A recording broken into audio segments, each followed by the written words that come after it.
অত্যন্ত সংখ্যাপূর্ণ সময়ের সরকার।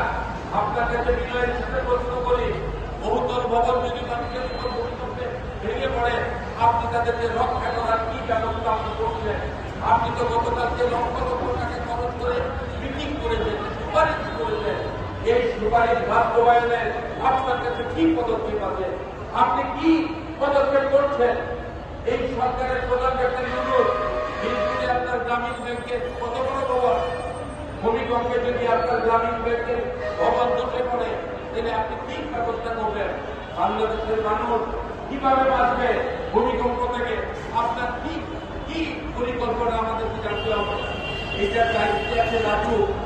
রাজু গতকালকে মিটিং করেছে। এই রাজুকে প্রমোশনের জন্য কোটি কোটি টাকা ব্যয় করে আমাকে 5 আগস্টের পরিবর্তনের পর এক আমরা অফিসার রাজুকে তার পোস্টিংয়ের জন্য 5 কোটি টাকা অফার করেছে। আমি তো আশ্চর্য হয়ে গেছি, আশ্চর্য হয়ে গেছি। কিসের টাকা? কেন এই টাকা? 5 কোটি টাকা দিয়ে রাজুকে যেতে চায়। রাজু নগর উন্নয়নের জন্য কাজ করে না, এখন রাজু নগরকে ভক্ষণ করার জন্য কাজ করে।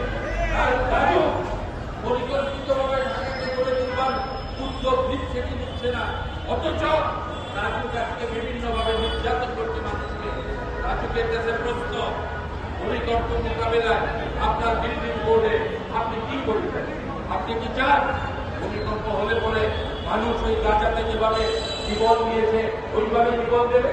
আপনি কি চান হিরোশিমা নাগাসাকিতে মার্কিন যুক্তরাষ্ট্র যেভাবে আণবিক বোমা করে মানুষকে হত্যা করেছে, আজও হিরোশিমা নাগাসাকিতে মানুষের স্বাভাবিক জীবনযাত্রা নাই, মানুষ খাদ্যশস্য উৎপাদন করতে পারে না, ওখানে মানুষ কোন ধরনের স্বাভাবিক উচ্চারণ করতে পারে না।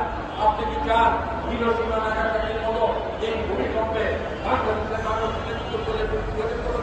যদি আপনি না চান, আপনার পরিকল্পনা কিভাবে আপনি রক্ষা করবেন? কিভাবে মানুষকে বাঁচাবেন? কিভাবে অট্টালিকার নিচ থেকে মানুষকে তুলবেন?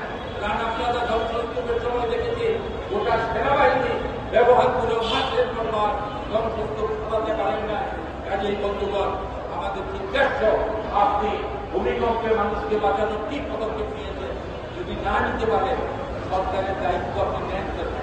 যদি না নিতে পারেন মানুষের কল্যাণে, তাহলে পরে কেন আপনি এসবের পিছনে অতিরঞ্জিত টাকা খরচ করেন?